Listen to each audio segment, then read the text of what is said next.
ஆவலோடு பார்த்துக் கொண்டிருக்கின்றார்கள். இன்னும் சில வினாடிகளில் இந்த மகா கும்பாபிஷேகமானது நிறைவடைய இருக்கின்றது. நாம் கண்டெடுத்ததன் பயனாக இவைகளை நாம் தரிசிக்கக்கூடிய பாக்கியத்தை இன்றைக்கு நாம் அடைந்திருக்கின்றோம்.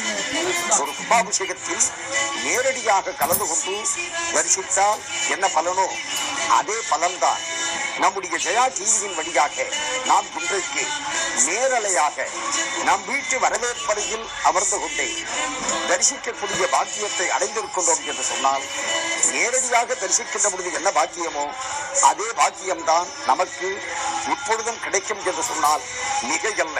அன்பர்களே, ஆயிரக்கணக்கான மக்கள் அந்த ஆலயத்திற்கு அருகிலே இருக்கக்கூடிய தெருக்களில் நின்று கொண்டிருக்கின்றார்கள். இது தெருவிலே கூடியிருக்கக்கூடிய தெருக்கூட்டம் அல்ல, திருக்கூட்டம்.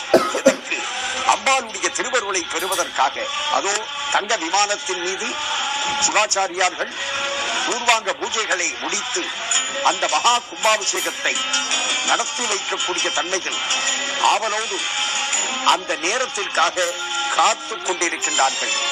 இன்னும் சில வினாடிகளில் நாம் ஆவலோடு எதிர்பார்க்கக்கூடிய அந்த கும்பாபிஷேக காட்சியை தரிசிக்க இருக்கின்றோம். நம்முடைய பிறவி எடுத்ததன் பயனை அடைகின்ற வகையில் இந்த மகா கும்பாபிஷேகத்தை நம்முடைய ஜெயா டிவியின் வழியாக நாம் இங்கிருந்தே தரிசிக்கக்கூடிய பாக்கியத்தை அப்படி தெரிவித்துக் கொள்கின்ற நேரத்தில் சகோதரர் ஸ்ரீநிதி அவர்கள் இப்பொழுது வர்ணனையை தொடர்கின்றார். விளக்கமாக கும்பாபிஷேக வைபவத்தின் ஆகம வழிகளை பற்றி மிக அற்புதமாக அன்பு சகோதரர் கலைமாமணி நாகர் முகுந்தன் அவர்கள் பதிவு செய்து, விமான தரிசனம் என்பது கோடி புண்ணியம். மக்களின் வாழ்வில் ஒழுக்கத்தை நிலைநிறுத்த கற்கோயில்கள் உதவின என்பது ஒரு சத்தியவாதம். விமானத்தை ஏதோ கட்டிடம் என்று கருதிவிடக் கூடாது. கோயில் அமைத்து அதன் உள்ளே தெய்வத்தை பிரதிஷ்டை செய்வது போல கோயிலில் உள்ள ஒவ்வொரு கட்டிடத்துக்கும் ஒவ்வொரு பிரதிஷ்டை உண்டு, ஒவ்வொன்றிற்கும் தெய்வ உருவம் உண்டு என்பதால் ஒவ்வொரு கட்டிடத்தையும் தெய்வமாகவே வணங்குவது மரபு. திருமையம் வட்டம் பொன் அமராவதியில் 1154 ஆண்டில் 2ஆம் ராஜராஜ சோழன் காலத்தில் ஒரு சிவாலயம் எடுக்கப்பட்டது. அதை நிஷதராஜன் என்பவன் கட்டினான் என்றும், அதற்கு சிவலிங்க பிரதிஷ்டைக்கும் விமான பிரதிஷ்டைக்கும் பிற பகுதிகளுக்கும் தச்சாச்சாரண்யை நியமித்தான் என்றும் கல்வெட்டுகள் கூறுகின்றன. இந்த விமானத்தை விமானம் என்று போற்றுகின்றனர் பெரியோர். ஸ்ரீ விமானத்தின் அற்புதமான இந்த கோயிலின் மகா கும்பாபிஷேக திருக்குட முழுக்கு திருவிழாவை இதோ ஜெயா தொலைக்காட்சி நேரலையாக உலக மக்களின் நலனுக்காகவும் உலக மக்களின் பலனுக்காகவும் 7 புண்ணிய நதிகளில் கொண்டு வந்து அந்த தீர்த்தமும் இத்துணை நாள் யாகசாலையில் வைக்கப்பட்டு அதன் மந்திர உச்சாரணங்களால் புனிதத்தை அமைத்து அந்த அமைக்கப்பட்ட தீர்த்தமும் இன்றைய நிலையிலே சிவாச்சாரிய பெருமக்களால் அந்த கோபுர கலசங்களுக்கு ஒரு திருக்குட முழக்கு திருவிழாவை அமைத்துக் கொண்டிருக்கின்றன. கோபுர கலசத்தில் விழுகின்ற அந்த திருநீர் இத்திருக்காட்சியை பார்க்கின்ற பொழுது பார்க்கின்ற பக்தர்களின் சிரசில் விழுவது போலவே ஓர் அருங்காட்சி இங்கே அமைந்தருளி இருக்கிறது. எவ்வாறாயினும் இன்றைய திங்கட்கிழமையிலே 7:30 மணிக்கு ராகு காலம் ஆரம்பிப்பதற்கு முன்னரே இத்திருக்குட முழுக்கு திருவிழா ரோகிணி நட்சத்திரத்தில் அற்புதமான அமிர்த யோகத்தில் அமைந்தது. காரணம் தமிழகத்தின் சிறப்புமல்ல, தமிழகத்தின் வளத்திற்கும் நலத்திற்கும் உரியதாகும் என்று சொல்வதில் மிகையல். மாவிளங்களை கலசத்தில் வைக்கப்பட்டு அதன் கோபுரத்திலே செருகப்பட்டு மாலைகள் அக்கலசத்திற்கு அமைக்கப்படுகின்றன. ஒரு கோயில் என்றால் அதன் விமானமும் கோபுரமுமே பெரும் சாட்சியாக விளங்குகிறது. இது உற்சவ அம்மனுக்கு அதே சமயத்தில் அதே நீராடல் எனும் கலச விழா. லட்சோப லட்ச பக்தர்கள் இதற்காகவே காத்திருந்து இந்த பக்திக்கு அவர்களை தங்களை வாத்தியமாக்கிக் கொண்டிருக்கின்றனர்.